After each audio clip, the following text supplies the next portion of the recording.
So thank you everybody for joining us tonight. I'm Tom O'Brien. I'm the Executive Director of the Center for International Trade and Transportation at Cal State Long Beach. But I also serve as the Associate Director of Long Beach Programs for METRANS. And I'm not Jen Giuliano, in case any of you were wondering. But I'm proof positive that after 20 years, having been her student a long time ago, I still do what she tells me to do. So and it served me well. So that's a good lesson for those of you who study under her. I'm really pleased to have you all here tonight for this METRANS Industry Outlook. The industry outlooks were designed to provide a forum for our private sector and agency partners to speak to principally the research community, although we're really thrilled that the audience has grown beyond the research community to include practitioners in various facets of transportation. And tonight's topic is transportation networks for the digital age, delivering the benefits of connectivity. And in a moment, I'm going to turn it over to my friend, Lisa Schweitzer, to moderate the panel. But I want to say a couple of things about METRANS for those of you who may not be as familiar with what we do. First of all, 2018 is METRANS' 20th anniversary. We've been in existence since 1998, principally as a partnership of USC and Cal State Long Beach. But as you can see from the fancy banners around the room, we've grown over that 20 years. METRANS is now a family of centers with a wide variety and a large portfolio of research and workforce development programs in the areas of all aspects of transportation: transit, freight and logistics, safety and security. And we do it now under 4 principal centers. The newest one is the Pacific Southwest Regional University Transportation Center. This is a center that's funded by the US DOT with matching funds from, in part, Caltrans. So thank you, Greg. And this is a center that looks at the transportation issues of the Pacific Southwest. So we work with partners in California, in Arizona, Nevada, Hawaii, and the Pacific Islands, which makes for interesting research programs. The Metro Freight Center is a Volvo Research and Education Foundation Center of Excellence, where the METRANS is the home of it, but it's an international consortium of research partners that look at city logistics and the last mile. Two that you don't see up here. METRANS is a partner in a UC Davis-led consortium called the National Center for Sustainable Transportation, which is a national university transportation center looking at transportation, sustainability, and the environment. And our focus in METRANS has largely been on sustainable freight. And then the last center is one that's based at Long Beach under my direction, and that's the Southwest Transportation Workforce Center. And it is one of 5 regional centers of excellence in transportation workforce funded by the Federal Highway Administration. And our charge is to look at, do labor market analysis in the transportation sector and to pursue initiatives that raise awareness of transport as a career pathway for people. A couple of things that I want to tell you about are other activities that are coming up this fall and in the spring. On November 15th,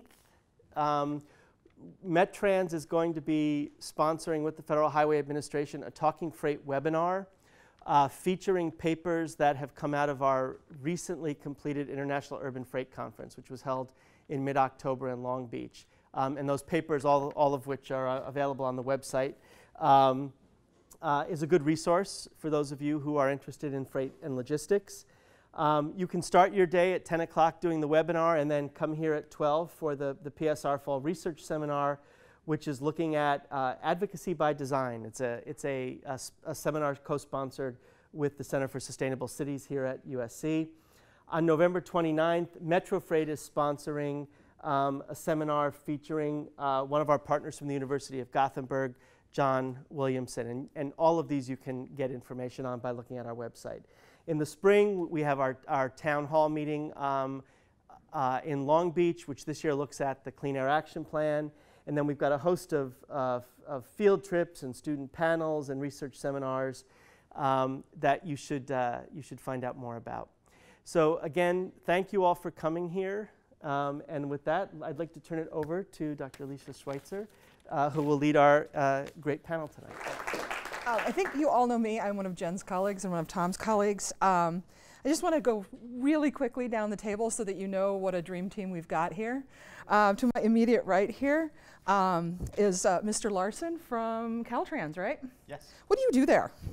I am the chief of the Office of Traffic Operations Research in the Caltrans Division of Research, Innovation, and System Information, which is a long definition of the research arm of Caltrans, which is a corporate function managed in headquarters. Are you based here or out of? In Sacramento. Sacramento. Right. Thanks for making the trip. Sure. Mr. Morrissey. Yes, good evening. Good evening. What do you do? I go to a lot of meetings all the time, but I lead Iteris' Mobility Services Group, so that's our fancy way of saying our planning group. We do a lot of operational planning for LA Metro. Iteris is an international company working primarily in transportation, but just getting into agriculture a little bit as well. And once you pick the crops, you got to put them in a truck, so it all makes sense in the big picture range. You got to get them to customers. Yeah. Yeah. Mr. Misener. Meisner. Meisner. That's fine. I'm so sorry. I See, this correct- is why I have people introduce themselves. So I lead Qualcomm's automotive standardization efforts, and most of that is inventing and then standardizing new technologies with communication in particular, but other things dealing with automotive as well. Now, where are you based out of? That's a complicated question. My card says San Diego, but I live in the Bay Area. How about you, Mr. Morrissey? I'm based out of Los Angeles. Los Angeles. You. Hi, I'm Steve Gota. I'm a Deputy Executive Officer in the Metro Highway Program. Most people think of Metro as the major transit provider in the region, and you associate us with the buses that we run on the local streets, as well as our subway and light rail operations. But we also have a very large highway program. We are managing over $30 billion worth of highway projects right now. And I lead the ITS unit there, the Intelligent Transportation Unit. I have 4 people in my group, so we are actively involved in transportation technology applications on the highway system. And I do want to introduce Ed Allegre, who's also here from Metro. If you have any questions about what I'm going to be talking about, he's my lead PM on connected vehicle technology, so he'd be a really good source for any of you who are interested in more information. I believe you are alum of USC, right? I am a USC alum. I graduated with my planning master's in 1999. So basically, yeah, thank you. And so basically we have proof that you can graduate and get a job. As I said during my introduction, I work for the research arm of Caltrans. The office that I'm in charge of is actually responsible for Caltrans research related to intelligent transportation systems, and particularly connected vehicles and automated vehicles.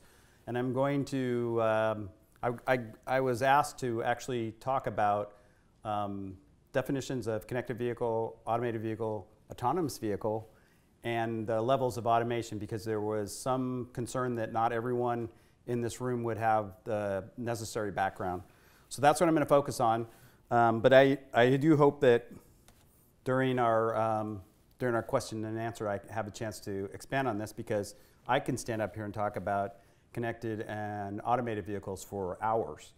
So connected vehicles, we have a definition here. So connected vehicles talk to each other and they talk to the roadside using wireless communications. And in particular, connected vehicles provide a rich source of data. So theoretically, data that resides within the vehicle is collected somehow, maybe at a roadside location. It's processed into information and then it's returned back to the drivers. So in the case of connected vehicles, drivers are always responsible for the safe operation of their vehicle. But they're getting better information on routes and times to travel. They're getting alerted to conditions on the roadway ahead of them. For example, did a truck turned over and 3 lanes are blocked on 405. So it would be nice to alert drivers before they drive into the black hole and get caught up in the congestion, so that they have an opportunity to make better decisions. And if necessary, they get warned. And the thing about warnings is drivers still have to take the right action to avoid a crash. So that's Information, alerts, and warnings are, I think, the best way to think of connected vehicles. Automated vehicles use sensors, computers, actuators to control the operation of the vehicle. The drivers are not responsible in general, and we'll talk a little bit more about this when we get to the levels of automation. It builds upon the emerging technologies related to driver assistance systems, like cooperative adaptive cruise control and lane keeping assist. So those technologies, if you take them to the next step, they're actually capable of controlling the steering and the brakes and throttle on the vehicle. So this is the superset of automated vehicles. And unfortunately, we have become imprecise in our use of terminology. Autonomous vehicles, which everybody uses today, are actually a subset of the superset of automated vehicles. Autonomous vehicles are self-contained. So if you look at the Waymo vehicles, the Teslas, they are making their decisions based on the information that they have. They're supplementing it with things like GPS, but for the most part, they're self-contained. They're not dependent, they don't listen to other vehicles, and they don't talk to other vehicles. They don't listen to the infrastructure, they don't talk to the infrastructure. So in that sense, they are autonomous. And because they're autonomous, they actually are limited. They're constrained in the things that they can do. Their sensors can't see through, for example, a large truck. So they may not know what's on the other side of that truck because their sensors are not capable of detecting it. Whereas wireless communications can go around the truck, go around the corner to see vehicles that are perhaps blocked by a building. So autonomous vehicles, and some of this is subject to opinion. This is my opinion. They can do a lot of things. Let's say they take us 97% of the way to what we want, but that last 3% would be greatly benefited by having communication and turning these autonomous vehicles into connected automated vehicles. And now I will show you a slide that I borrowed from the US Department of Transportation that actually shows how that works. So you have autonomous vehicles that operate in isolation. You have connected vehicles that are communicating, but drivers are still in control and responsible for their safe operation. If you combine those two things into connected automation, then you get the best of both worlds. And I firmly believe that this is the right approach to automating vehicles. Now, I will bore you to tears with SAE esoteric standards. So the Society of Automotive Engineers has defined levels of automation. How many people have actually seen this slide before or something like it? Okay, that's good, about half the crowd. So, and I'm going to simplify this on the next slide, but level 0 is driving a 1970s car. It's got nothing in it. Drivers are responsible for everything. Level 1 automation is controlling either the steering or the brakes and throttle. A good example of level 1 automation is truck platooning as it's been defined. So in truck platooning, in the research that we've done on truck platooning, the brakes and throttle of the truck of the trucks in the platoon are controlled, but the driver is still steering the truck. Level 2 automation is combining lane keeping assist and speed control. So imagine a cooperative adaptive cruise control enabled car and with a lane keeping assist system. Drivers are still responsible for what happens, but they're being assisted in their driving function. And the green line that you see is actually a chasm. Because when you go from level 2 to level 3 automation, you switch from drivers responsible to machines responsible. And that is a huge philosophical divide. Level 3 automation is actually is a bit of a minefield for the auto industry, because in level 3 automation, most of the time the driver can be disengaged, but there will be situations where the driver has to become re-engaged and regain control of the vehicle. And there's a lot of concern about drivers that become disengaged from the driving function, then trying to re-engage, and how long that actually takes. Many of the companies that were initially looking at level 3 automation are actually bypassing it and going straight to level 4 and level 5. Level 4 is automation in constrained environments. This is where the driver can disengage. The driver can go to sleep, basically, And if anything happens that the vehicle encounters that it can't handle, it's required to go to a safe state, which is generally pulling off to the side of the road and stopping. Level 5 automation is automation everywhere all the time.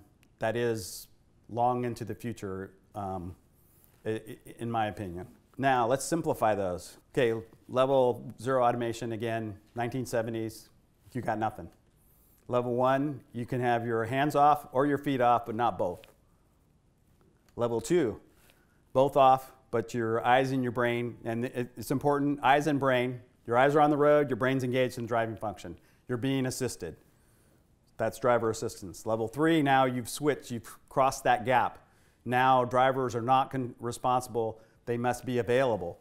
So you can take your eyes off the road, you can text, you can read, but you must be capable of regaining control in a reasonable amount of time. So your brain has to remain on, you can't sleep. Level 4 automation, hands, feet, eyes, brain off. You can go to sleep.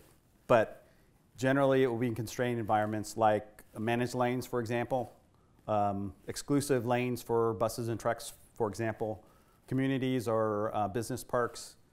And then level 5 automation, again, is unconstrained. That's automation everywhere all the time. So, and I think that's it for at least my formal points. Again, I'm part of the research program. That's our website. There's a lot of things going on. I mean, things like pavement research all the way to things like automated vehicles. And at some point I will talk about the Caltrans connected vehicle test bed located in Palo Alto. Hopefully somebody will ask me a question about that. But with that, I'm going to hand off to Steve, I believe. Great, thank you, Greg. Greg talked a lot about automation. At LA Metro, we're really focusing right now on what it is or what will our responsibility as these movements into these different levels of automation start to occur. So we're predominantly addressing the infrastructure debate right now. And so I'm going to talk about connectivity and the connected vehicle initiatives that LA Metro is working on. I think I hear a lot in the industry right now about how there is a lack of deployment and piloting of these technologies at the local jurisdictional level. But what I want to leave you with today is a sense of what we're doing, both at the county regional level, but also to let you know that the local cities that you're all living in right now are all actively engaged in this discussion and this debate. And so you guys should all feel really good about that, because I think without these local cities getting involved, we're not going to get very far. I mean, at the end of the day, these autonomous vehicles need to drive not only on the freeway system or on the highway system, but they also have to be circulating through your residential neighborhoods, in front of your schools, and so on. With respect to connected vehicles, this is a topic that Metro has been engaged in since the early 2000s. We actually were one of the first agencies to pioneer a Wi-Fi based transit signal priority system. Transit signal priority, well, we think of it as more of a conventional traffic engineering measure to facilitate bus movement. It is a connected vehicle application. Bus needs to know where it is, it needs to be able to communicate to an intersection, it has to communicate some type of message, and then the intersection has to be able to respond accordingly. We're actually working right now with 20 different jurisdictions here in Los Angeles County. That's about a quarter of the jurisdictions in the region. Who are all working on deploying this Wi-Fi based transit signal priority system. We're also working with 5 different municipal transit operators. So it's actually a pretty big connected vehicle deployment for us. But it's not utilizing the conventional technologies we think about when we talk about connected vehicles. It's not using cellular communications, it's not using 5.9 dedicated short-range communications. We're using standard off-the-shelf 802.11 2.4 gig Wi-Fi, the same stuff you guys use at home when you connect your laptop. So that's something that took place very early on. This is in the early 2000s. But within the agency, we had a pretty big lull as we started to talk about what our role was in connected vehicles. I think a lot of that happened because our capital programs really shifted towards discussions about transit, active transportation, and then conventional capital projects on the highway system, like interchange improvements, HOV lanes, construction of sound walls. But more recently, maybe in the 2013-2014 timeframe, our agency made a concerted effort to really re-engage in the connected vehicle discussion. Some of this happened organically, some of it inorganically, some of it was forced upon us. I think some of our first discussions about connected vehicles really started around how we resolve freight issues within the region. One connected vehicle application that we've been really involved with here in and around the ports of LA and Long Beach and along the 710 freeway corridor is the FREITIS program. FREITIS stands for the Freight Advanced Traveler Information System. It's a Federal Highway Administration-led initiative to improve goods movement by providing additional information to truckers with respect to real-time route information, queue times at terminal gates. It also created interfaces between port scheduling systems and truck company dispatch systems. And really the principle there was to provide information in real time to a trucker as they're operating their vehicle. There's been two deployments of FREITIS in the region led by Federal Highways. We have about 250 trucks running around with tablet devices or smartphones where drivers are actively receiving information as they are on their routes. There's also another effort underway of Phase 3 being led by Port of LA, and that's expanding the fleet by another 100 vehicles. And then Metro is actually about to embark on our version of FREITIS to modernize the program, where we're hoping to reach out to an additional 500 trucks. But there's a lot more than just freight connected vehicle technology. Really, Metro is about how do we improve safety, mobility, air quality across all modes of transportation. So we're really working closely with a number of our local agency partners. We're working with cities like Arcadia and Pasadena to deploy connected vehicle safety and mobility applications on their local roadway. City of Arcadia is looking at a transit signal priority pilot utilizing DSRC communications. They're also looking at pedestrian safety applications that they can deploy in and around some of their busy crossing locations. City of Pasadena is also looking at just beginning to experiment with connected vehicle technology. We're going to be strapping up some radios along Colorado Boulevard so that we can start to do connected vehicle radio line of sight testing. And we're also working with County of Los Angeles Department of Public Works. They're going to be deploying some pedestrian safety connected vehicle applications in and around El Camino College down in the South Bay. They're also identifying a location in the East Los Angeles region right around East Los Angeles College, where they're going to be deploying transit signal priority utilizing connected vehicle technology. We're also working with small cities, cities like Carson down in the Gateway Cities region, a city that you would not typically identify as a transportation technology innovator in the region.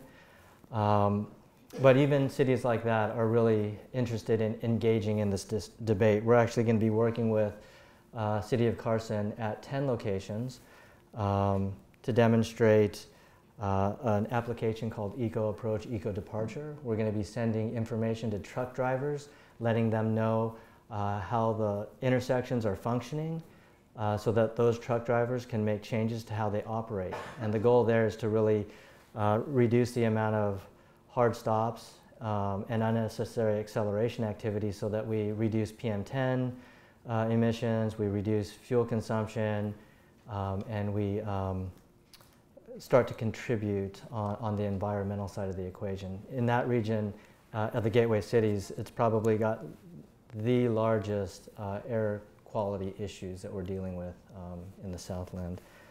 And then finally, I just want to end by saying that Metro is working with City of Los Angeles, County of LA, Caltrans, District 7, SCAG, and some of our smaller local agencies. We formed a Coalition for Transportation Technology. This is something we did in 2015.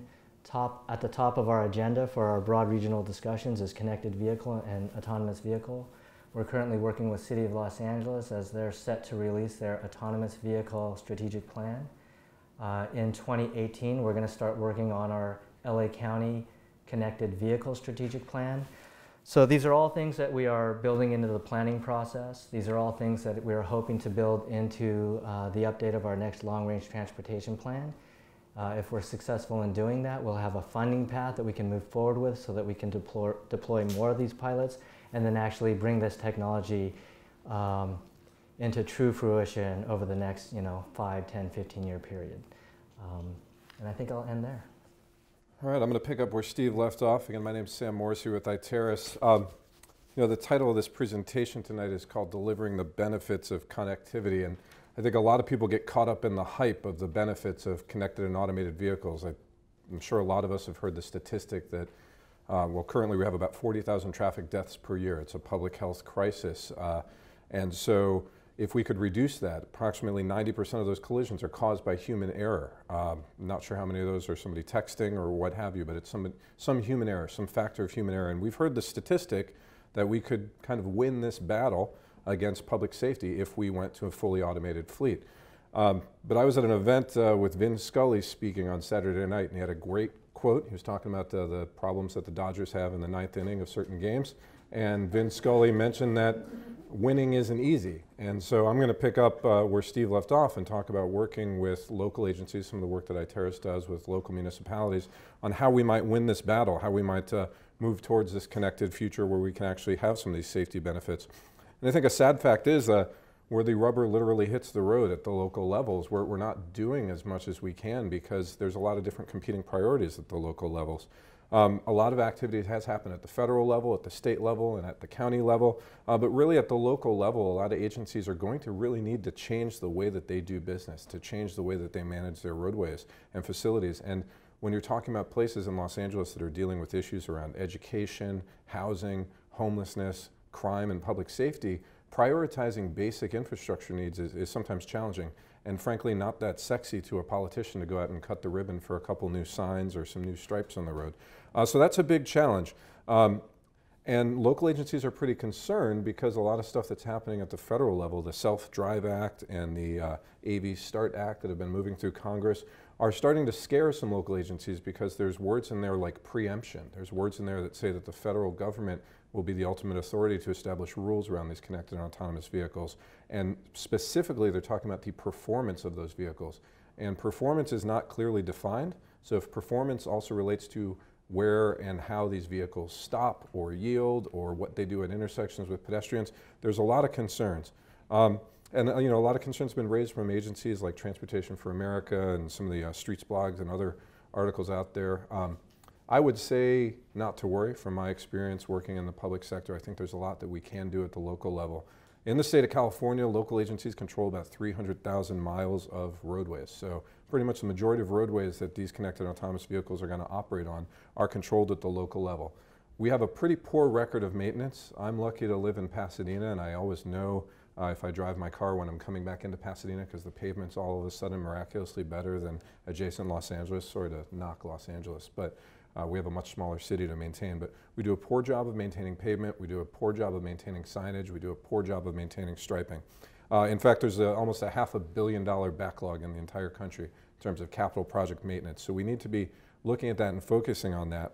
And it's very important because of things that Greg talked about early on, that without the infrastructure in place, without the connectivity of the infrastructure communicating to these autonomous vehicles or connected vehicles, they're going to be making these decisions themselves. They're going to be scanning the world around them, using LiDAR, radar, all types of other features to determine what's going on out there. And a really interesting thought experiment was posed to a colleague of mine by some folks out of the city of Milton Keynes in England. It's a 3-part thought experiment, but the experiment goes like this. If you're driving a car down the road, I actually saw this on the highway a couple days ago. If you're driving a car down the road and you see a plastic bag floating in front of you, you don't think a lot of it. You see that plastic bag floating and say, okay, I hope it doesn't get stuck in the grill of my car, I'll drive past it. Now, second part of the thought experiment is picture that bag is a balloon. It's a red balloon. You just saw it. You're kind of creeped out, but it's just floating there. You don't worry too much about this red balloon floating, similar trajectory to the bag.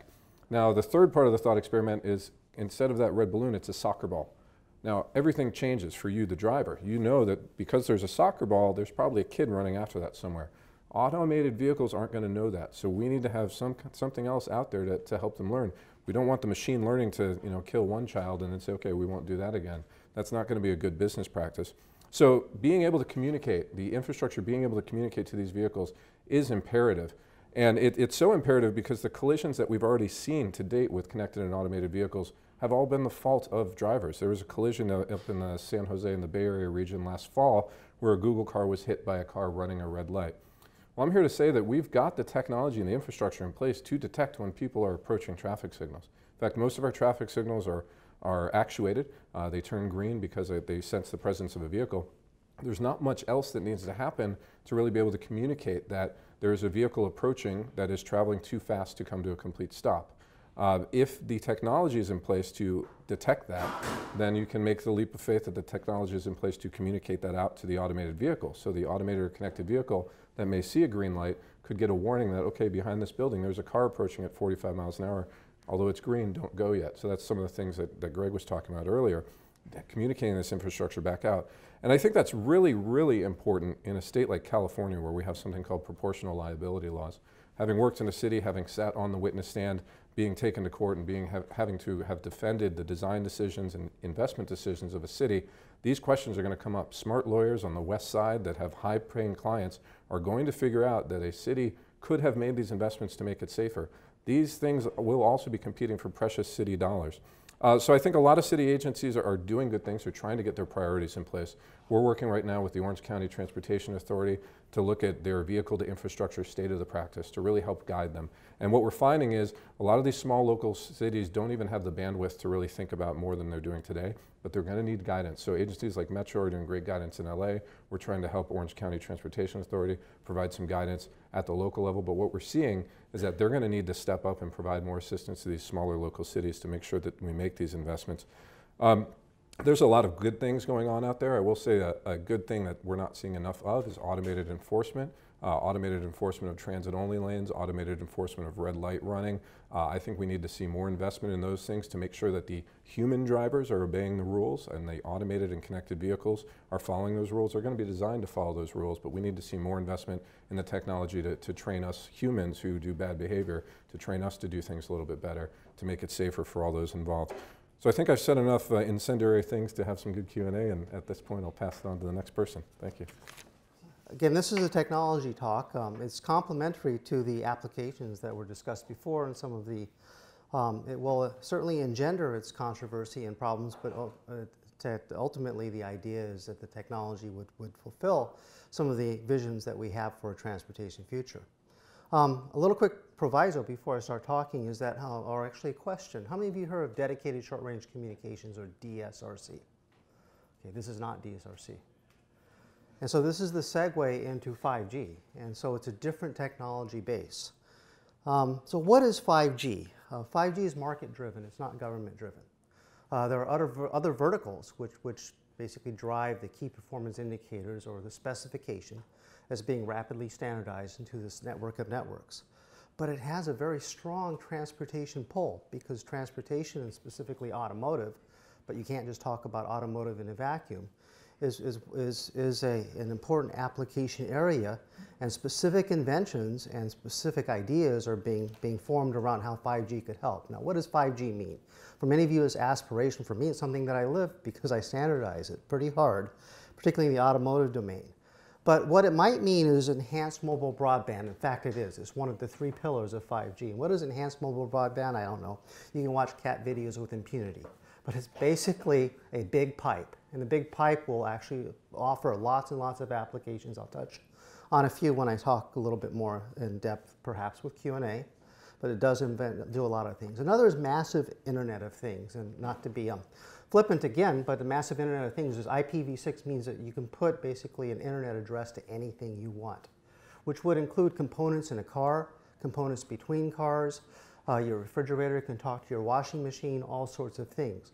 This massive IoT, or this narrow band IoT, this idea of cheap, ubiquitous sensors, will transform many things in our lives, up to and including transportation. I can touch on that. But what it also provides is mission-critical services. Now, mission-critical services is not not only driven by transportation. This is where the synergy of basically having a ubiquitous idea of what 5G is and then very specific verticals kind of leverage what's happening. Really what's driving mission critical services are things like teleoperation, that is telehealth, and all these types of ultra reliable, low latency communications or standards. We call it URLLC. But you know what that stands for. But what you can do with mission critical services, and if you have these incredibly low latencies and quality of service that's guaranteed, from a communications perspective, you can start doing all sorts of interesting things like draw vehicles very close together. You can have see-through vehicles. You can have all sorts of things. This is being rapidly standardized. This is what we in standards call NR, which is not fancy, but it's new radio. And we anticipate that the standards will be done in about 2020. Usually product, silicon, that companies like mine make, happen about 18 months thereafter. But there's an antecedent to this. And this is what we call cellular V2X. That's a marketing term. But it is basically the segue to 5G. And this is why we kind of blur it. We don't call it LTE V2X. You have LTE in your phones right now. But it's based on LTE technology. So it takes into account a terrible event that kind of prompted invention. And that would be the World Trade Center, the 9/11. Where the cell towers went down, basically the emergency responders had to communicate amongst themselves. And why do you have to go through a network? Can't a phone connect with another phone directly? So that basically spawned what we call LTE-D or LTE Direct. We thought about it for a few years after it had gotten some adoption, but you know, not everyone uses LTE Direct. What if we increase the mobility, that is, increase the Doppler, made it work at higher speeds, and what if we increase the message size? LTE is essentially much improved over DSRC because it's a newer radio invention and something that has evolved from the days of DSRC. It's not based on Wi-Fi. It's based on a completely different principle, different waveforms, basically different resource blocks that are scheduled. So it doesn't just work in time slots, it works in time and space slots. So it already has some inherent advantages in spectral efficiency. So what does that mean? Well, again, this is not my slide. I don't make pretty slides like this, but certainly marketing people do. So what they call it, we call it vehicle to everything, and that actually is in standards. And so that includes V to pedestrian, but really it's V to vulnerable road user, but that's not an acronym that easily rolls off the tongue. Vehicle to network, which is the wide area network you have today, but greatly enhanced, and we can talk about that in depth anytime you want, for hours. And then vehicle to vehicle, and this is where it's not the government DSRC. This is very market driven. And I'll be very frank with you, that market is not necessarily in the US, but it could be in the US. Right now in the US, the spectrum that is optimal for this is designated by the FCC to be DSRC only. We're working on that. And Europe is designated to be technology neutral, which is interesting. In China, this is going to happen. This is most likely, it's driven there by government, by MIIT, which is basically the industrial policy arm. So in essence, China could leapfrog the world in the deployment of this. As an international company, we don't have a problem with that, but in terms of the applications, you can see whether or not there's an issue there with this country, and we would like to see it deployed in this country. So this is a simple diagram that kind of illustrates some of the connectivity power. So what you see, and these are complicated terms, but not really. UU, what does that mean? It's just a fancy, actually it's not a very fancy term. It deals with the LTE that you know. You connect to a cell tower, so you deliver everything over an over-the-top service. But we have something called PC5, which is just a mode of connectivity between objects, this device-to-device communication. And this is where everything connects with everything, or is V to everything. What if you had both? What if you had both simultaneously? Could you deliver a local or basically hyper-local service, such as actuating a traffic signal, the same time that you're talking to a traffic management center? And that's what the vision is, and that's what we envision. And even what's available in standards and soon enough in silicon today or tomorrow. So what we believe at Qualcomm is that we have these types of basic safety. So 802.11p is the underlying IEEE technology that does DSRC. Cellular V2X release 14 has been standardized. My company made a product announcement. So we have what we call 9150 CV2X chipset available in late 2018, but in trial quality available right away. Our first trial will be with Audi, Ericsson, Swarco, and the German government on the A9 near Ingolstadt. But we're also working with Ford Motor Company in this country to try to convince the world that this is a better radio. Without getting into, because I don't know how many electrical engineers there are. By the way, Viterbi is one of the founders of my company. And so Viterbi would be proud because it basically offers an 8 dB link margin. What does that mean to you? Those of folks who are in transportation? It means about a factor of 2 range advantage. Well, I don't need range. You say, okay, that means packets or messages are delivered more reliably at the same range. So we believe we have a better radio. So that would be the basic safety. But the thing about LTE is it evolves. It'll evolve into 5G, that NR. So the next release, which is being worked on, it's already specified as release 14. We're going to increase the range and reliability. That's the incremental change, but it'll be backward compatible. When we build upon that and go into 5G, we'll have higher throughput, higher reliability, wideband ranging positioning, low latency, ultra reliable, low latency communication. So that's how we expect this, is that we expect this chipset and these types of services that are available now, going backwards, will allow this. So last slide, and I had 2 minutes left, so I think I've hit the mark, is that we believe, and Greg has talked about connected and automated vehicles, that components of it would be this V2X, which we call wireless sensor, 3D HD maps. By the way, that's what the enhanced mobile broadband is all about, to deliver these local dynamic maps or even regional dynamic maps. Precise positioning, I didn't belabor this, but the fact is that if you have wideband communication between cars, you multilaterate, that is, you find better and better positioning via that. Heterogeneous connectivity, because it's not all about one network, and onboard intelligence. You combine all this, you have a better vehicle. Now, I use autonomous, which I guess is verboten. However, the way industry views it is that the vehicles operate autonomously based on information that's given via the network. And so, like it or not, Greg, the automotive industry, of which we serve quite vigorously, calls this autonomous vehicle. And we can debate that later, but to me it's semantics. The point is that there's a technology potpourri that will enable a better autonomous or automated vehicle. So with that, I think that's all I have until we get into the discussion session. One of the things that I'm often asked is just timelines. You know, how soon is this going to happen? And I'm not going to have you answer that question, but I do want you to speculate a little bit on what near term and long term mean in the evolution of this field. That depends.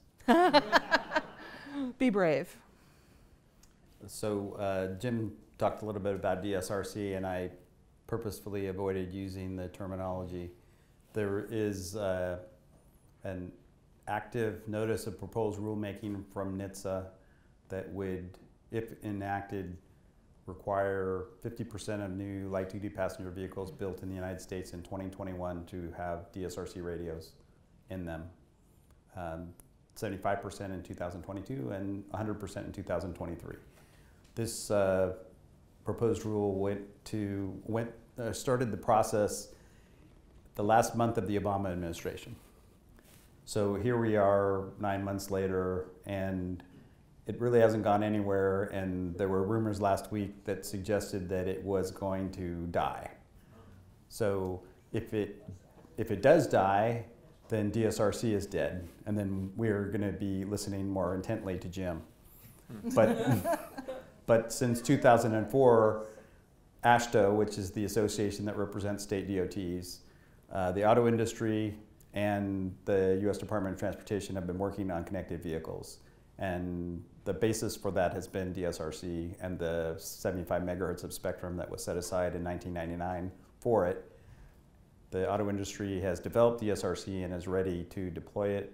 General Motors has deployed it in 5,000 vehicles this year. Toyota has widely deployed it in Japan. Volkswagen is going to deploy it in 2019 in Europe.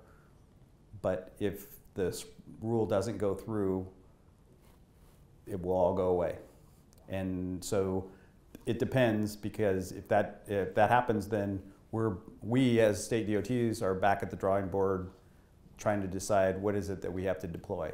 So, and again, this is for connectivity, but connectivity is going to be, I think, an essential aspect of automated vehicles as well.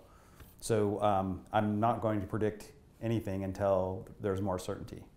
And when the rumor came out last week, AASHTO, the Institute of Transportation Engineers, which is association represents traffic engineers, and ITS America, which is a broad-based association for intelligent transportation systems, put out a press release almost instantaneously saying we disagree with the rumors that we hear. And US DOT responded almost immediately and said, no, wait, we haven't made a decision yet. So the thing that's killing us right now is the uncertainty. We don't know what to deploy. We have been prepared to deploy DSRC. We have a test bed in Palo Alto that I mentioned briefly that has 11 intersections. We've been doing work with local auto industry labs in the Bay Area and with the local transit agency.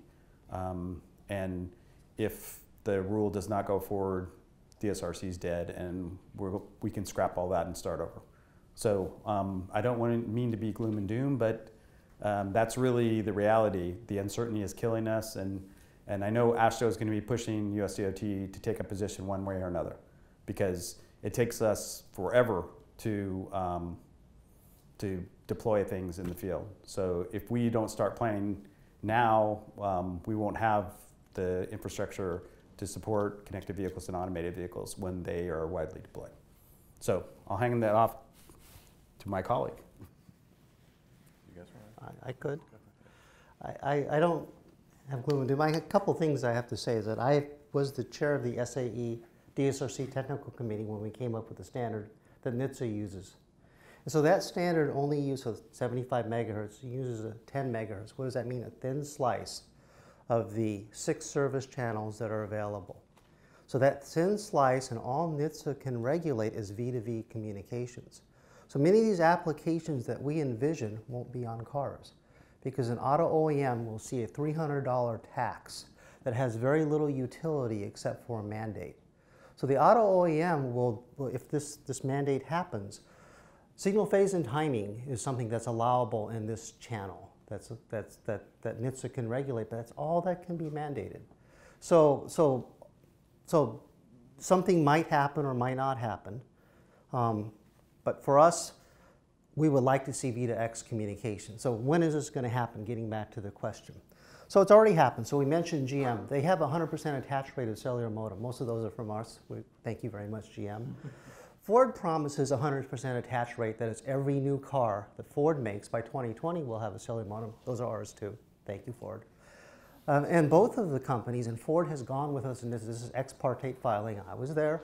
And we've told NHTSA, hey, we have a better radio.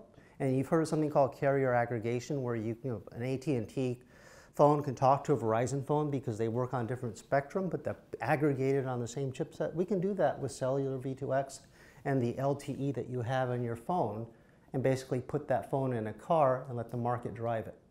So our point of view is that attach rate is going to be much higher than any mandate.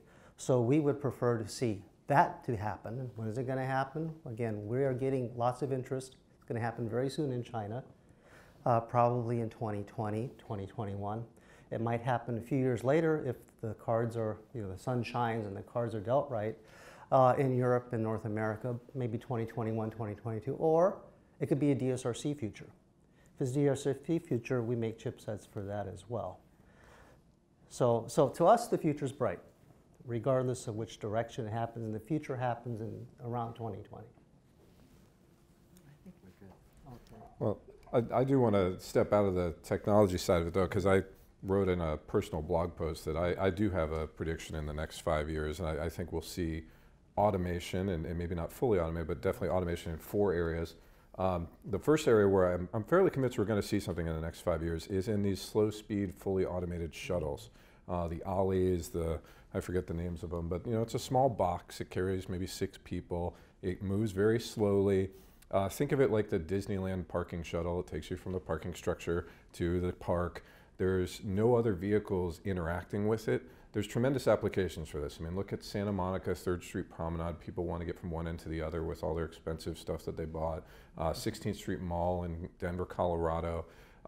Particularly given the events of the past few months around terrorist attacks on non-automotive facilities and this whole movement towards defensive construction and public infrastructure, you're going to see, I think, a market-based demand for this type of slow-speed vehicle. And these vehicles will move very slowly, they will brake. You've already seen these piloted in Greenwich, England, around the O2 Arena. Milton Keynes, as I mentioned, is piloting these vehicles. I believe we will see those. The Americana brand has a trolley. They might take that trolley and make it into an automated shuttle. I think we'll see that type of deployment. The second area is in freight delivery. People don't really focus on automated freight delivery, but in Washington, D.C., they're testing what I call the cooler on wheels. It's a tiny little thing. If a day goes by that we don't get an Amazon delivery at my house, I think something's wrong in the world. And a lot of people have this. We're doing a project for SCAG right now that if you aggregate every single block in the city of Los Angeles, there's an average of 12 freight deliveries occurring per day on every block. So think of the efficiency gained if instead of one FedEx truck pulling up, or UPS, I'm agnostic, one of these trucks pulls up and this driver has a dolly that they're pushing around all these houses. Instead, they can deploy maybe a flock of 5 or 6 of these robots, and they go out, they drop the packages off, they come back. I think that's where we'll see something in the next 5 years. I think in the long distance trucking industry, we're going to continue to see automation. They've already been early adopters of lane departure systems and others. I think the state of Nevada is testing this. I think you'll see that on interstate freeways. Not at the local level, but maybe on the long distance interstate level. And then fourth, I've talked to some folks at Caltrans and suggested that maybe these HOV lanes, and I've heard discussions of HOV lanes becoming the lane where you can push the autopilot button, get over that question about when you wake up. That might be a place to deploy it. I think that's probably I'm least sure of that prediction, but I think in those 4 areas, I would not be surprised to see something in the next 5 years. Okay. It occurs to me that you might not know who NHTSA is. So that's the National Highway Traffic Safety Administration. They're part of USDOT. They're responsible for regulating the safety of the auto industry. So. Okay. I think my voice projects pretty well anyway, but I'm happy to have the mic, thank you. So a couple of things that I think are really interesting here is that I was going to ask you the question of which sectors are going to see it first. I actually do think the idea of the shuttles, particularly with aging populations and new big lifestyle communities, that's a great use of it. And a lot of those already have pretty good shuttle systems. But I think the freight industry is a natural, right? I mean, where capital investments they're going to pay off really fast, right? When you can substitute capital for labor. Where is transit and where's passenger vehicles, right? In terms of that stacking or ordering of who's going to get it first. As Sam has suggested, Caltrans is looking at the possibility of allowing cooperative adaptive cruise control equipped vehicles to travel in managed lanes. And with CICC, you could move the cars closer together safely. So theoretically, you could increase the throughput of those lanes. So that technologically is relatively easy to do. Obviously, the wireless communication between the vehicles that allows the cooperation has not been widely deployed, but it could provide enough incentives for automakers to develop that and for drivers to be willing to pay for it. So that is one thing. There are a lot of policy issues involved with that because the express lanes have traditionally been for HOV or buy your way in to an express lane. So a lot more work needs to be done, and probably the legislature has to get involved. Regarding transit, there are many places where bus-only lanes have been squeezed into central business districts. And automation, I think, is a good opportunity for relieving the stress of bus drivers of driving in those narrow right-of-ways. We did actually a research project with the Lane County Transit District in Eugene, Oregon, which operates a bus rapid transit system that runs through the campus of the University of Oregon. And we basically automated the steering for one of their buses and equipped about 3 miles of their 24-mile circular route with infrastructure that supported the steering automation, and the bus drivers loved it. It basically turned the bus into a light rail train that ran on rubber tires. And we thought that the biggest strain for them would be the narrow right-of-way, which they do have very narrow right-of-way that they're operating on. But the biggest benefit that they saw was actually the precision docking. because these are 60-foot articulated buses. They're very difficult to steer into a station and stop. Raised platforms like a train station. So that was the part that they loved the most. The bus always steered perfectly and stopped with no gap. So wheelchairs could roll on and off. Passengers could get on and off very easily. So I think that's an early opportunity for adopting automation with transit.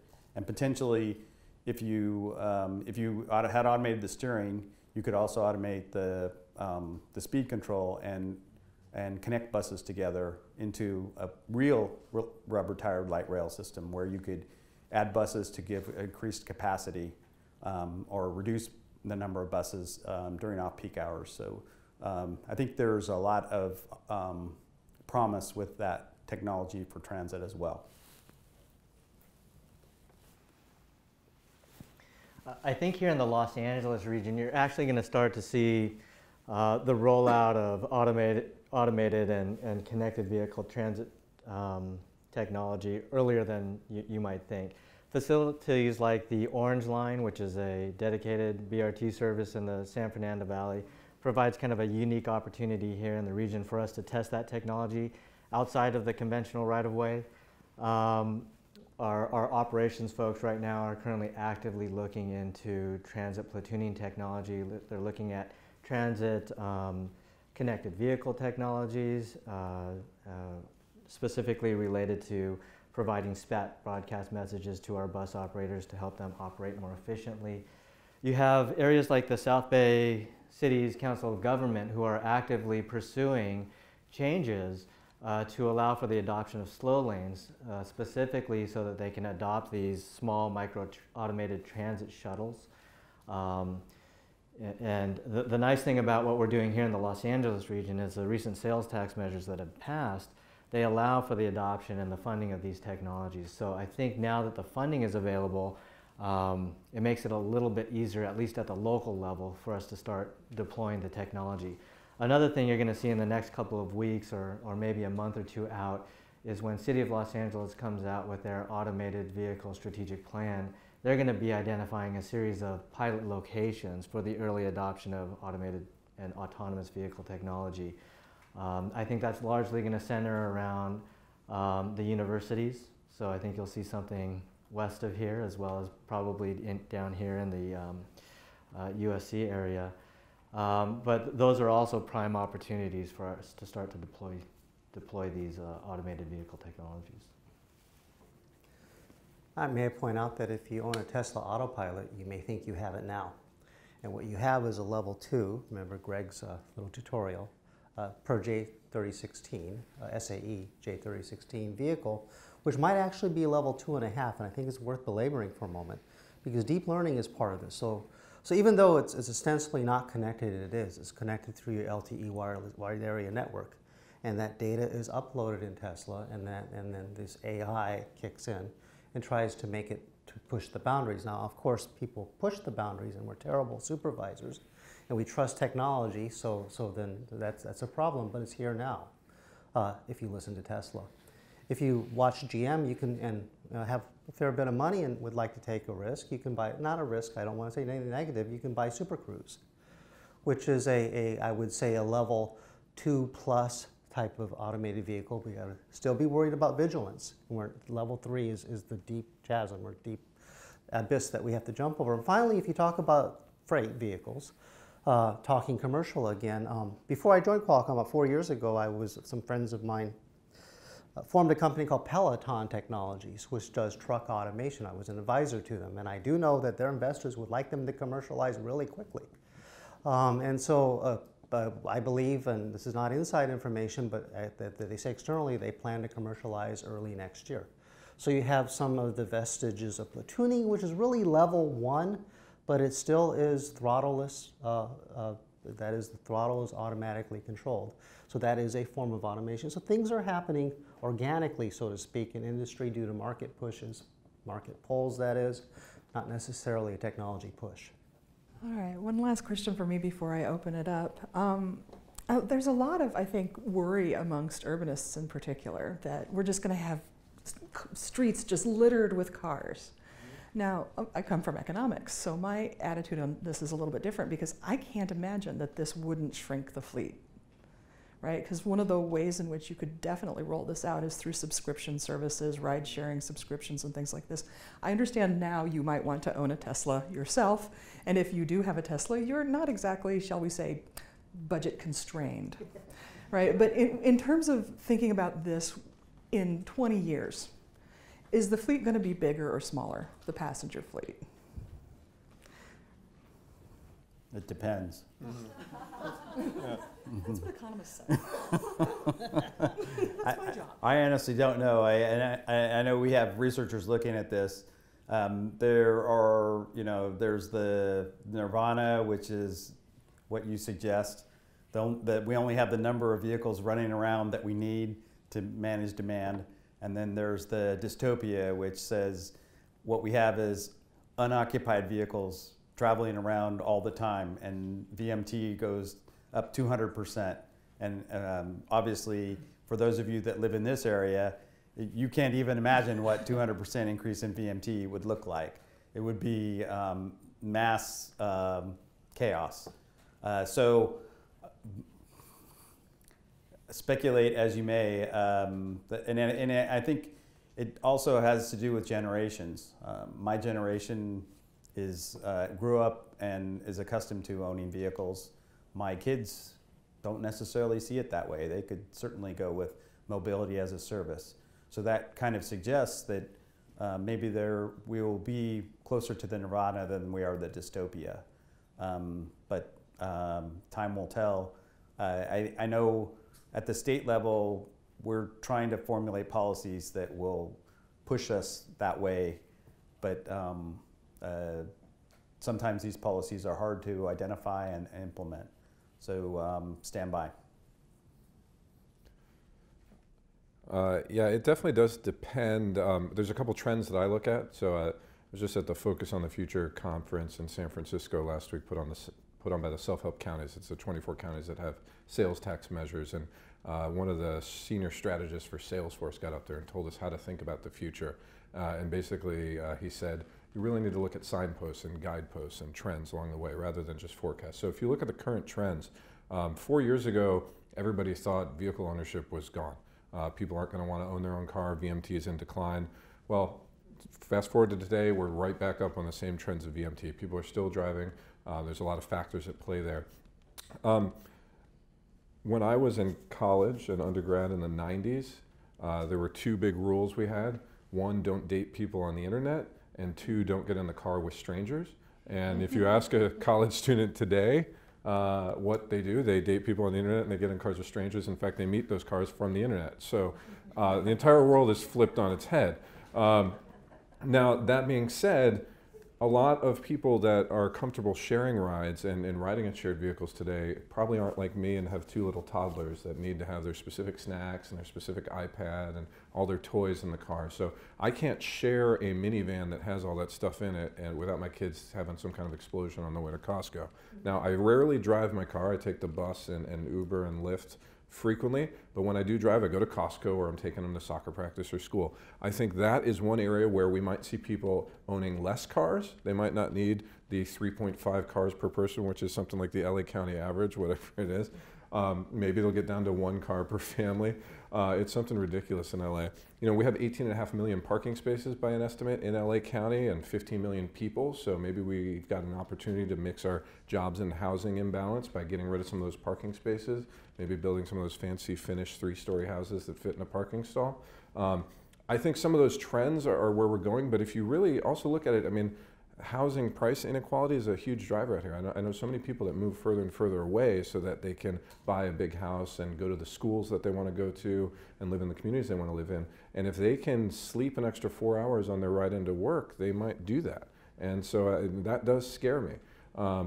But you know, I think it's got to be a multi-pronged solution. There's no silver bullet, as we say. There's a bunch of silver shotgun pellets, so we have to fire all those silver shotgun pellets at it. I think the trends are showing us that unless we do much more on the policy levels, we will see that VMT increase. I'm a little dangerous because I'm a communications guy who worked in transportation for 20 years. But I do say that when I look at students out here, that you know, you can affect policy. Technology need not constrain you. Technology can be used as an instrument of policy. So if you have land use policies that are widely accepted, you can prevent the dystopia that Greg described. And also there's, but I want to point out one other thing, because I think Greg and I are almost exactly the same age. We've worked together for lots of years. So our generation would like to age in place, most likely. So I want to drive long distances. And by the way, I like my 4 cars. Yes, but my son thinks that if you, who's 21, who's 22 and next week, who's a senior in college, believes that if you structured your life so you need a car, you've lost. So I'm a loser, but that's beside the point. So I say that there's so many demographic trends, but you know what? If someone tells me that it's going to cost to drive, I live in the Bay Area, if it's going to cost me $20 to drive to downtown LA, I'm going to take the BART. And so there are a lot of things you can do to prevent or to create, let's look at the positive, to mold a future where you have less VMT that would take into account the electrification, would take into account the trends in mobility as a service, and take into account the trends of automation to be something positive. I guess I'll just add that part of this question has to be about what the infrastructure is going to look like, not just what the VMT is going to shape out to look like, or are we going to have more cars on the roadway? You know, in 20 years, even with major infusions of capital investment into the physical infrastructure, it's largely going to look the same as it does today. You're going to see more transit lines. You're going to see more bike lanes. You're going to see additional pedestrian amenities to ensure that we're trying to resolve first, last mile issues and address pedestrian accessibility and safety. But in terms of additional lane miles to support more vehicles, it's just not going to happen within the region. It's not because we don't want to do it. I think the fears that we have about increasing the air quality concerns associated with adding lane miles will slowly decrease over time as technologies change. We shift towards electrification and so on and so forth. But we just don't have the right-of-way anymore to expand the roadway network. You see what happens when an agency like Metro puts forward an environmental document to expand the 710 north, which is a 60, 70-year-old project, a gap in the system. It was very clear that that project now is no longer going to be moving forward, at least in any time in the near future. I think we're going to start to see that with other projects that we're trying to advance, where we're trying to increase capacity. So, you know, it's going to be about how efficiently we can use the network we currently have, the technology solutions that we apply to make that happen, and we're going to kind of all be living in that environment where the modes that we use as we shop, go to school, go to work, they're going to have to change because the population growth isn't abating anytime soon. So the question was, what have we tested in the area of dynamic mobility applications on the connected vehicle test bed in Palo Alto?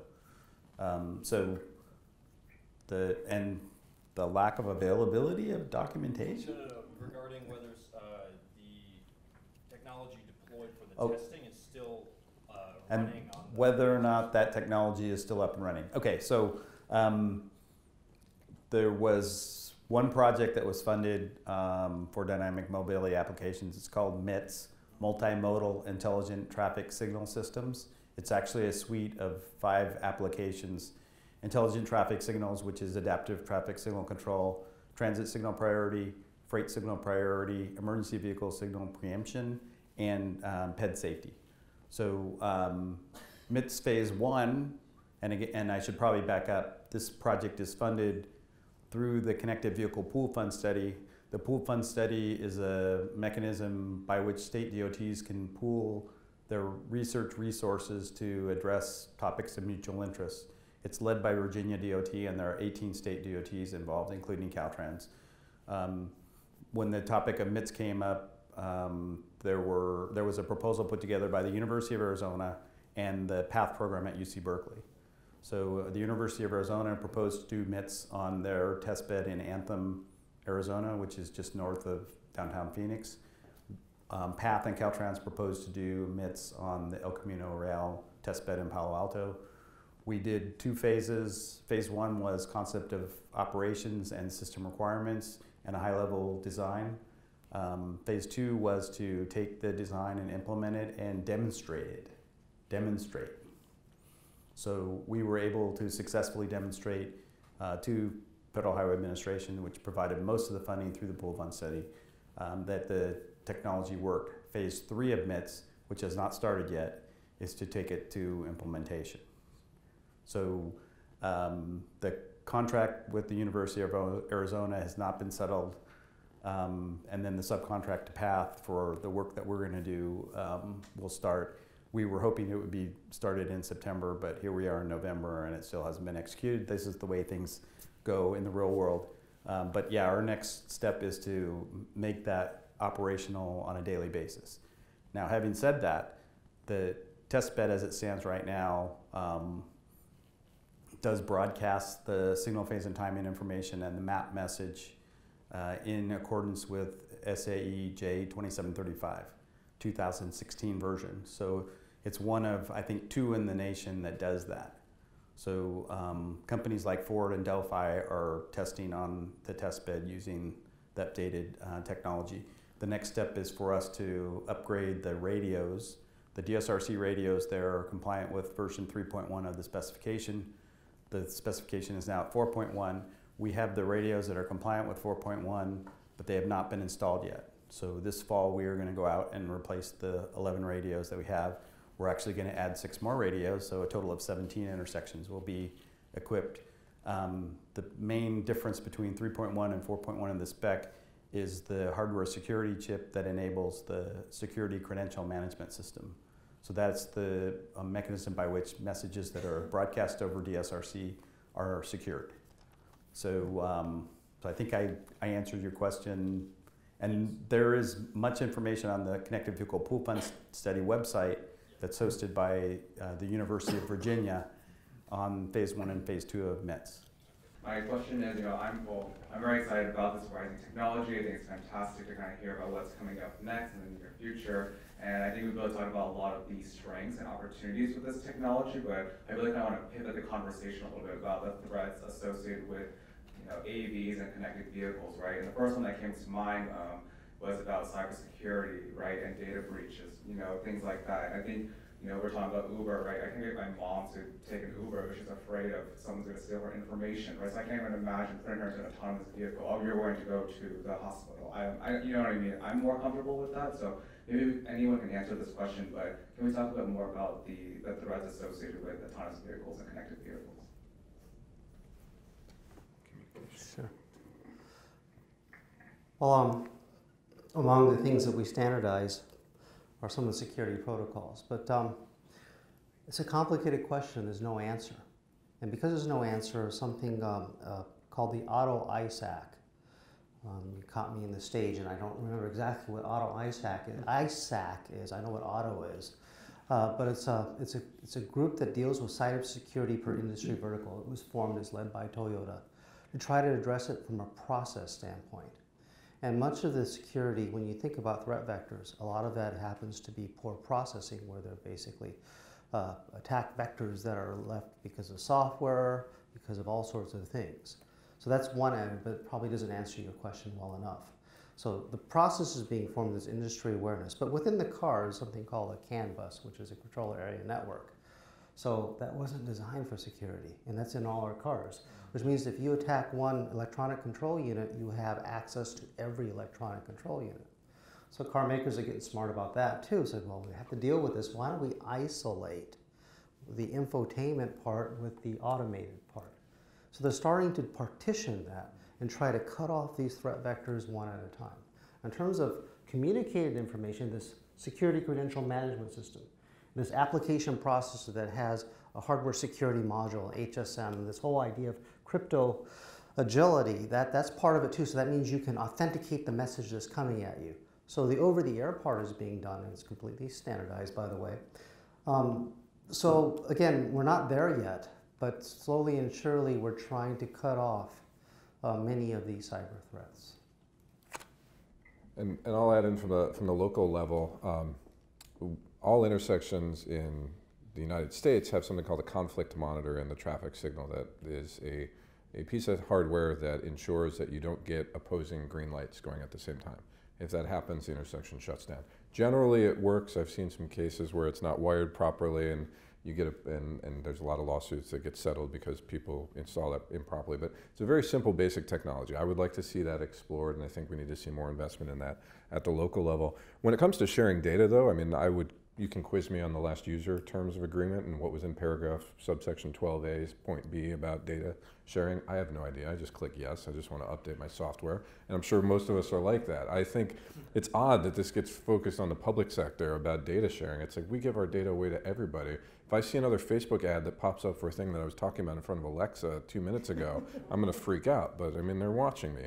So we just need to get used to, like, our data's out there. It's going to get hacked. I think we would focus, I think the better focus is on these basic safety maneuvers to make sure that we don't have collisions or these vehicles just shut down if there's some kind of security breach. So just coming in from Twitter, there was a question that piggybacked on that, and that is basically a more simple-minded threat of just plunking a bomb in a car and programming it to go somewhere. And I think that's an unanswerable question right at this point. I think we had another question in that row. I'm Cass from Voice Control. It's really crazy that you asked that because I was literally starting on the exact same path of a bigger kind of philosophical question, but mine focuses more on what government agency and what protection do we have against AI in these second and third or fourth divisions of vehicles in terms of how they interact and how they learn. If Facebook's shutting down some of their messenger services that are inventing languages, is there anything to be concerned about with cars inventing how they're interacting with other vehicles on the road? Is there a potential for threat there? If Qualcomm is developing these systems with AI, I don't know if you are, sorry. If people are inventing these systems, who's going to be controlling that? Who's going to be monitoring that? Is there systems in place to handle that? Because I feel like it's a division or an aspect of the future that we can't control or understand because nobody has the tools to measure that. We're actually using AI to potentially measure that. So I'm just wondering, are there any systems in place to kind of monitor the dangers of that AI technology, especially in self-controlling vehicles? I hate the fact that Qualcomm was invoked on this, but how to answer this? When you do AI, so when you train a neural network, you have a training set, and then you have a data set, and you train it for specific tasks. So with regard to driving, you're not going to have this car that spawns from nothing and it has a mind of its own. You'll have something that's very specifically trained for the task of driving based on the data set that's in front of it. And so it can't really exceed that data set in terms of the training you do. This is how you do these. Neural nets are much more complicated than that. But if you listen to Elon Musk and if you listen to Stephen Hawking now, AI is an existential threat to all of us as humans. I think it's a big leap, and I'm not nearly as smart or famous as those guys. But back to driving, it's a very constrained use of AI to basically get out of the bounds of rule-based reasoning. Yeah, I'll say two things. One, a great quote I heard is that the Stone Age didn't end because we ran out of stone. So as much as AI is going to advance, I think that we're still years behind fully Skynet, Terminator 2 kind of level of trucks hunting us down. But second, when the bicycle was invented in the 1800s and when it first started to really promulgate throughout the US in the late 1800s, people that owned horses and carriages were freaked out. These bicycles would zoom by the horses and carriage, the horses would rear it upend, and there was a lot of chaos and concern about how do we deal with this new transportation technology. It's going to totally change the way we get around. What the bicycles led to was the American Association of Wheelmen pushing for a national system of roadways to connect the roads, which then led to national discussions about traffic control. And we have this device, it's the Traffic Engineer's Bible, it's called the Manual on Uniform Traffic Control Devices, which standardizes the rules and regulations and how traffic is managed across the United States. It ensures that a stop sign is red and an octagon in all 50 states and all other traffic rules. I think we need to be focused on that to define the rules within which these vehicles that are limited AI are operating. That's why I talk about more focus on enforcement. We can start to train humans now about what the correct rules of the road are so that these drivers aren't learning from the bad drivers out there that, oh, if the light turns red, that means the 3 cars that wanted to turn left can still turn left. That's not the rule, but people don't understand that. So we need to do a little more of that now. There's an education component, and then just standardization of the rules. That's where the question of these federal laws preempting local laws are really coming into play, because if the performance of the vehicle is how the vehicle stops or yields or adheres to the rules of the road, the federal government should not be taking that control away from the local level. And that's where I think at the local level we need to push that. We're not trying to preempt the performance, we're just trying to preempt the safe operation. We're trying to guide at the local level the safe operation of these vehicles on our facilities. When you're talking about autonomous vehicles and how they can help improve traffic, you're talking about the entire fleet being autonomous.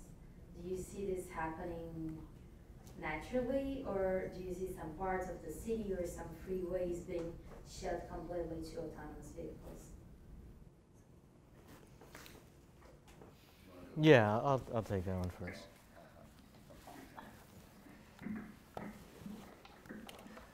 So I guess naturally, you know, there's kind of like this adoption factor that you have to build into this whole autonomous vehicle discussion. I think at Metro what we're looking at is how some existing facilities can help accelerate the adoption of some of these technologies. Things like our express lanes, for example, which is a dedicated facility for HOV use or tolling, could potentially serve as an avenue for the early adoption of autonomous vehicle technology in the same way that we're using those lanes to allow for zero-emission vehicle use. I think you'll see similar things happen on the transit side, but in terms of wide-scale adoption taking place over a very short period of time, I don't think that's what we're planning for. I think we're assuming that there's going to be this natural progression as we move forward, and we're going to have to control and accommodate a mixed-use environment moving forward. I'll chime in really quick that I spoke at the Automobile Driving Museum in El Segundo a couple months ago, and it's a bunch of rich old guys that own classic cars, and they were looking for a tax reason to store them somewhere. And they do the cars that do the Rose Parade. They're never going to get rid of driving their 65 Mustang or the 1903 Daimler original internal combustion vehicle. I mean, these people are car enthusiasts. They like to drive it. And so I don't think we'll ever see 100%. There will always be somebody that wants to build, drive, and maintain their own car. I think what we're going to see in the near term is the widespread adoption of level 2 vehicles, or even level 2 plus, as Jim suggested. So the technology that Tesla has in their Autopilot and that General Motors has in their Super Cruise, where drivers still are responsible for the safe operation of their vehicle, but they're being assisted. I think that's going to happen, and there will be widespread implementation of that. Alan Kornhauser, who is a professor at Princeton, he doesn't like the 5 levels of automation. He would like and prefer a simpler definition. Safe driving cars, which is basically level 2. Self-driving cars, which still have a driver in the driver's seat, but for parts of their trip, that driver is not driving. They're doing something else, but they may or may not be capable of regaining control in the event of an emergency. But for example, the vehicle is manually driven onto a freeway, gets into a managed lane, goes into automation mode, which might be level 3 or level 4, and then when it comes out and the driver gets off the freeway, then it's manually driven again. So the safe driving, self-driving, and then driverless, which is the actual driverless vehicles that don't have controls and don't have a driver's seat. So I don't agree with everything that Alan Kornhauser says, but I believe that is a much simpler definition for the public to understand, and I'd like to see us move towards that. And in that respect, I think the safe driving cars are going to be the first thing that shows up, and within 10 years, I think pretty much every car except the classic cars owned by the rich old guys are going to be that type. All right, well, Mr. Morrissey has toddlers, so I'm going to assume that he is tired and that we should probably bring this to a close. We've been doing this for an hour and a half, so well done. Thank you again, gentlemen. Please we thank our guests again. Tom, do you have anything else to add? I do. I just want to thank you on behalf of METRANS. We have some parting gifts to share with you. And we really do appreciate the time you've taken on your late afternoon and early evening to be with us and to share your knowledge and expertise. I do want to point out a couple of the METRANS staff who are here, just so you know who's behind the scenes.